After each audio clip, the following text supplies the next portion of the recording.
What's good, y'all? Welcome back to Live Fam. Now today, bro, we got disturbing mythical creatures you've never heard of by Just a Rock in Space. Very interesting title. Of course, you guys know I love anything about creatures, animals, insects, all that stuff. You know what I'm saying? You guys actually enjoy that type of stuff on the channel. So we're gonna check this out. If you guys like it, make sure you guys subscribe to the channel afterwards. And without further ado, make sure you grab your popcorn. Let's see. Here are the most terrifying mythical creatures to ever exist. Bro. Or not exist, hopefully. I really hope this thing on the right is not real and that's just animation, bro. Yeah. The Manananggal. The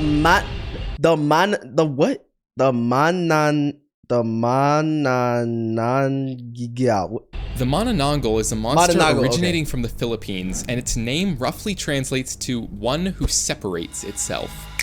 It's a fearsome and disgusting creature. Wait, didn't I learn about this in that one video I watched where it was like a parody of Zach film where he was doing this monster? It was like a lady. Sure. Usually resembling a disfigured old woman. Yeah, I remember this, yeah. Its name comes from its unpleasant habit of fully detaching its torso from its lower body, entrails hanging out all over the place, and then sprouting enormous bat wings and just flying away into the night to hunt for. I mean, you know, you want to lose a lot of your weight, you want to cut, just cut yourself in half. Easy. Yeah, I want to be this monster now, bro. That'll be easy. Just whenever I want to cut, I'll just have my upper body, and whenever I want to be a little bigger, you know what I'm saying, bulking and stuff, I'll just put back my legs. For food. What food, you ask? Well, during the hours of darkness, it will use its long proboscis-like tongue to suck blood from its human victims. Yeah, that's kind of specifically targeting newlyweds, lovers, newborn children, and grooms who were abandoned before marriage. And it's even just straight targeting innocent, unhelpable people. That's insane. Like, that's fucked up. Like, at least go for, you know what I'm saying, grown adults. Like, just like have everything. Why are you going after babies, bro? They didn't even get a chance. Known to extract fetuses from the bodies of pregnant women. What, you thought I was going to draw that, you desensitized freak? Nah, I mean, here's a kitten instead. While it's hunting, the Manananggal makes a sort of tick-tick-ticking sound, and the farther away the sound seems to be, the closer the creature actually is. That's actually fucking scary. That's scary. So if it sounds like it's farther away from you, that means it could be right in behind you. That's actually so fucking scary. To confuse its victims. During its nightly hunt, the creature's lower half is just left standing somewhere, and this tiny design flaw is its one weakness. If you want to kill the Manananggal, and let's face it, you probably do, you need to prevent the horrifying upper half from reuniting with its butt. I recommend burning the thing, but you can also use salt, ash, or even garlic to ward off the torso. Kind of like a I mean, what if I just get an axe and start chopping that shit? You know what I'm saying? And then throw it on the grill. Vampire. If the better half of the Manananggal hasn't rejoined its severed ass by daybreak, it is believed to die. Thank goodness. Despite the world getting more modern by the day, sightings of these creatures continue to be reported, especially in the Visayan regions of the Philippines. Don't forget to hit that subscribe button, or you might just get a visit from one of these gals tonight. No, nigga. No. I'm gonna go ahead and like this video. Nah, but for real, chat, have any of you guys ever seen this? I'm gonna ask that. I don't know if I have a Philippine watch. I'm pretty sure I have people in the Philippines. Comment right now if you're from the Philippines watching this video. But have you ever heard of this from someone else? Have you seen it yourself? Yeah, I don't know if this is completely real. This obviously seems more fake than it is real, but I don't know. In this world, bro, you never know. Let's say I didn't warn you, because I just did.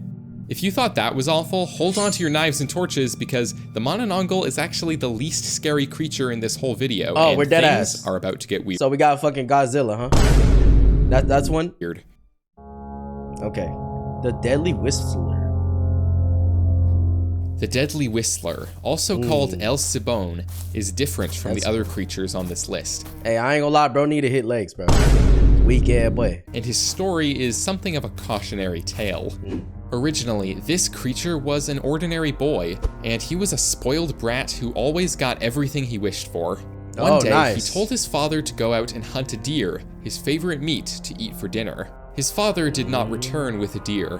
In fact, he returned from the hunt with nothing at all. And so the boy killed his father and cut out his organs, which he... My nigga, no way. No way, bro. I can't even send this kid to adoption center because with this amount of precision and no. This kid is way too much of a threat to kids, bro. He's doing this to grown adults, killing them, cutting out their organs. He's about to cook them, tell his mom to cook his dad's organs, bro. All because the nigga didn't get what he wanted? Yeah, he's worse than still brain rot kids. He's worse than every kid possible, bro. This is a spoiled goddamn brat, bro. Nah, he went to the extreme. And you know what's crazy? I feel like kids will really do this, bro. I'm sure there's like cases of kids. I've actually watched cop videos where kids like crashed out on their parents to the point where they actually killed them and stuff. But this is another level, bro. Not only he killed his dad, but then he scarfed out his goddamn organs, bro, to cook them because he's hungry. That's insane. Gave to his mother and said, "Father has brought us some meat for dinner."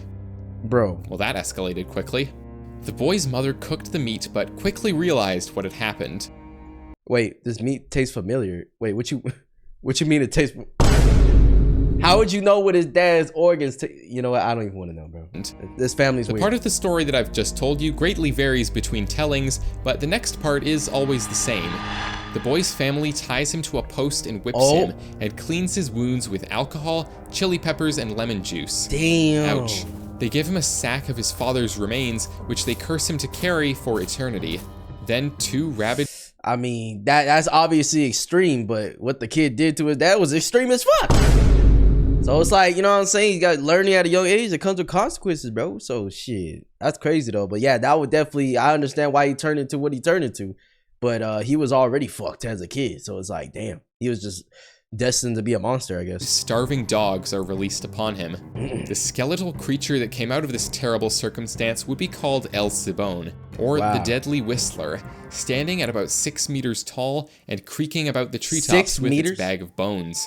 If you hear El Cibone whistling from nearby, it means you are in no... What the hell was that? Bag of bones. If you hear El Cibone whistling from...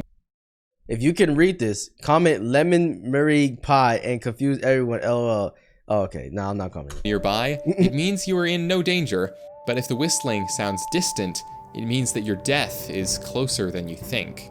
Bro, so it's the same thing with the last thing, bro. The farther it sounds, the more fucked you are. It's said that the whistler can appear by your house on certain nights and drop his sack to the ground to count the bones within. Yeah, that's one thing we have in common, bro. I just be dropping my sack to the ground too. One by one. If someone in the house hears the whistler outside, nothing bad will happen. However, if he spends the night counting unnoticed until dawn, someone in the house will die. Wait, and their bones will be added to the bag. Oh, if you like this video so bro. far, please don't forget. So he literally killed his dad, you know what I'm saying? And barely paid for it because he didn't die. Now he's just an eternal fucking monster that just goes around and just kills everybody else too? Like, goddamn. To like this video, and if you don't like it so far... Okay, buddy. Hey,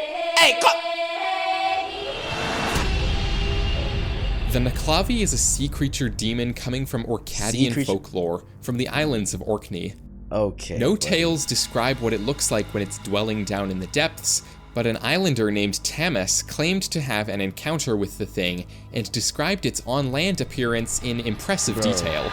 According, it's scary because in this instance, I feel like this might be one of the most believable things. Just because, chat, like, remember when we watched the thing about how deep the ocean is and how we barely know any parts of it, you know, when it goes deeper, where the parts that we cannot go, we haven't been.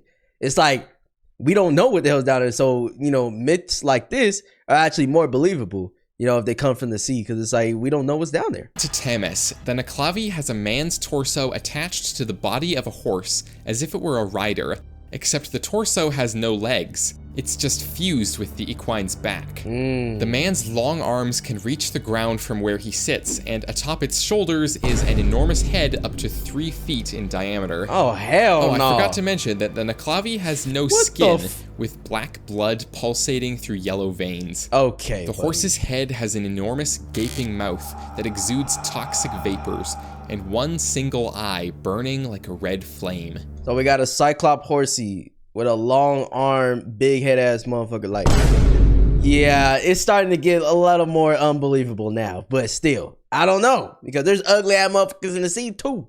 But they're usually ugly because of the pressure in the water. So when they're out and they're still ugly, then you're just ugly. The creature's breath was thought to wilt crops, sicken livestock, and cause epidemics. Wow. Bro, its own breath can just cause epidemics.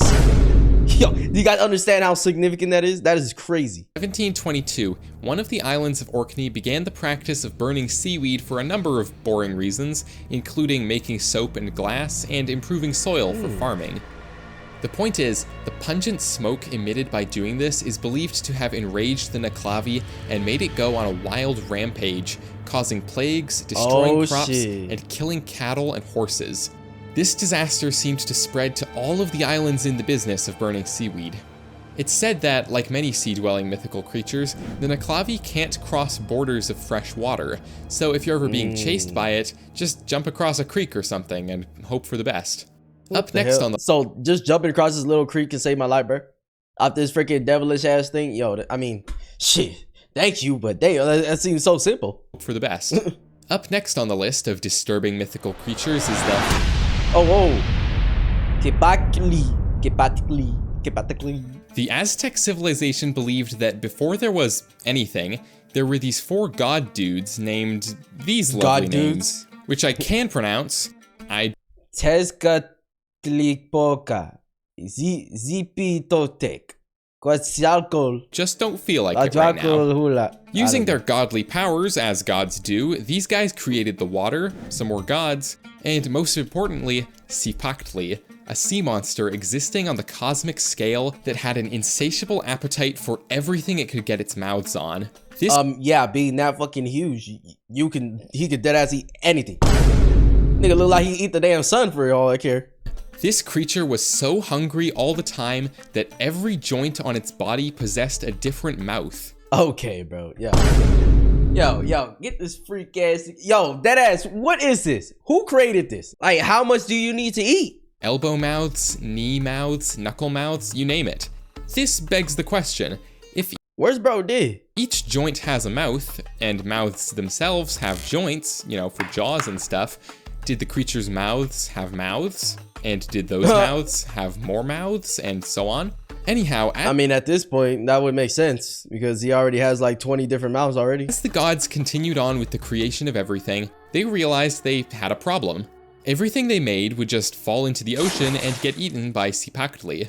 Oh, so, nice. Being gods, they decided they should probably do something about this. But it wasn't as easy as just snapping their fingers and fixing the whole thing. Cipactli was so powerful, so enormous, and so hungry that it took all 4 of the original gods to take him down, and one of them lost a foot in the process. Eventually, though, they did manage to kill him by separating his body into 4 sections, one for each compass direction. Using Cipactli's body, they created the entire world. The creature's head became the 13 heavens, its midsection was crafted into the earth, and its tail became the underworld. Yo, that's actually insane to think about, bro. Like, I know this is a myth and stuff, but why does that actually kind of make sense, bro? Like, God's just going at it, and then, you know what I'm saying, they use the head as the heavens, the body. Like, we're literally living in a body of a dragon, bro. Just imagine that. The last myth. That would be an insane story, bro. You know what I'm saying? Obviously, this is stuff that I probably wouldn't believe in. Most people wouldn't. But still, that's insane to think about. That's like, I feel like that's like a movie concept or even like a game concept you could do. Mythical creature on this list is by far the scariest of all. If you've heard of it, you know all too well that the people who believe in it are afraid to even utter its name. What? This is, of course, the Skinwalker. The stories of skinwalkers originate from Navajo culture, an indigenous people of the southwestern United States. You've probably seen memes and videos all over the internet of creepy animals and dudes in spooky costumes hiding in the trees with captions like, "Guys, I found a skinwalker, ah!" But these could not be further from the reality of these creatures. In Navajo culture, there are people that practice medicine and types of magic for the benefit of the community as healers or medicine men. They may learn about both good and evil magic for the purpose of protecting against evil. Witches are essentially the opposite of these healers. They're dark reflection, if you will. Oftentimes they start out as medicine men, but they use their knowledge of evil magic to hurt others, and they use the corpses of humans to do their work. They make their tools from human bones and use— Okay, bro, really, dude? Why are we using humans for this, dude? Just use your damn self at that point. Parts of the body to make potions which they use to kill or hurt others. To become a skinwalker, a witch must kill a close family member, preferably a sibling. This gives them— Preferably a sibling, bro. So it's worth it to become it, to take out a sibling, take out a family member, take out anybody. Like, you want to be a skinwalker that bad, dude? This gives them the ability to shapeshift into different animals, usually predatory animals like bears, coyotes, and wolves, but they can assume the shape of any creature. They choose their shape based on the abilities they need to do their evil work, such as claws, stealth, speed, or strength. When in human form, the skinwalker wears the skin of the animal they transform into, and their eyes look like those of that animal. And when in animal form, their eyes look human. By day, these witches walk among the humans of their tribe unnoticed. But at night, they transform to cause illness, death, and destruction wherever they go. Okay, but nobody's fighting it weird how just like random relatives and stuff are just dying, like they're getting killed. You know, I mean, I guess back then if they do it secretly, they can't really tell if it's a killing or what. But I mean, you can still tell if there's stab marks and stuff. Like, you don't need forensics people to come and, you know, detect the fucking scene or whatever. But it's like, dude, come on, bro. Like, you see those knife marks, you see something like this was a forceful death, and especially if you know they were healthy or something, like they weren't sick as shit. You know what I'm saying? So it's like, how are they not, you know, cautious of that? And then they just never seen these ugly motherfuckers at night? They can even read minds and control their victims to do their bidding, and they're often blamed for causing all manner of mysterious mischief and trouble. My channel is still small enough that I can pretty easily read every comment I get, so let me know, which of these horrifying mythical creatures do you think was truly the most... I think this big sea monster right here with the gods thing, because it literally took 4 gods to take it out, bro. None of the other ones take that much to take it out. I don't know about the skinwalker. He didn't really say what it would take to destroy the skinwalker, but this motherfucker right here. Why?